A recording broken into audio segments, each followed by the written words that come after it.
সুলেমানের সর্বত্র শুধু অশান্তি সংকেত।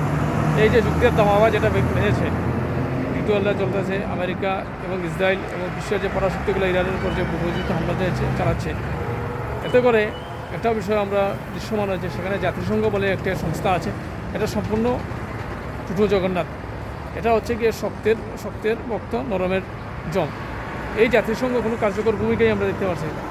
আমরা দেখতে পারলাম যে বিশ্ব পরাশক্তিগুলো আমেরিকা ইসরায়েল তারা আইন লঙ্ঘন করে, তারা ইরানের সর্বোচ্চ ধর্মীয় নেতা আয়াতুল্লাহ খোমেনিকে হত্যা করেছে। এমনকি গত কদিন আগে দেখা গেল আমাদের ইরানের একটি নৌবাহিনীর জাহাজ আন্তর্জাতিক সীমা লঙ্ঘন করে, আইন লঙ্ঘন করে সেটা তারা আক্রমণ করেছে এবং 80 জন নাবিক ইন্তেকাল করেছে। এই যে পরাশক্তিগুলো বেপরোয়াভাবে হামলা, এতে করে কিন্তু বিশ্বের যে শান্তির যে বিশ্ব, এটা সম্পূর্ণ অশান্তিতে রূপ লাভ করছে। এর শেষ কোথায়? এ থেকে বাংলাদেশের মতো একটি ছোট্ট দেশ, এটাও কিন্তু নিরাপদ না। অর্থনৈতিক মন্দা ক্রমশ কিন্তু দেয়ে আসছে এবং বিশ্বের যে অর্থনৈতিক যে অবস্থা, সেটা কিন্তু ভেঙে পড়ে যাবে, অর্থনীতি ভেঙে যাবে, বিশ্বের যে শান্তি শৃঙ্খলা সেটা কিন্তু ভেঙে যাবে। এটার প্রভাবটা কিন্তু আরও কিন্তু এই মাসের শেষে দিই 12-10-15 দিন গেলে কিন্তু বোঝা যাবে।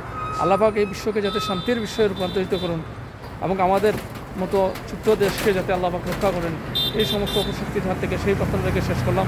আর যুদ্ধ কখনো মানুষকে কল্যাণ বয়ে আনতে পারে না। যত বিশ্বের হাজার হাজার বছর ধরে ইতিহাস যদি আমরা পরিচালনা করেন, প্রতিটি যুদ্ধে কিন্তু একটা নগর, একটি সভ্যতা, একটি মানুষকে ধ্বংস করে দিয়েছে। আলটিমেটলি যুদ্ধ দিয়ে কেউ জয়ী হয় না, শুধুমাত্র ক্ষতিগ্রস্ত হয় এই সাধারণ মানুষ এবং একটি সভ্যতা ধ্বংস হয় না। আল্লাহ পাক আমাদের সবাইকে হেফাজত রাখুন, সেই প্রত্যাশায় শেষ করলাম। খুদা হাফেজ।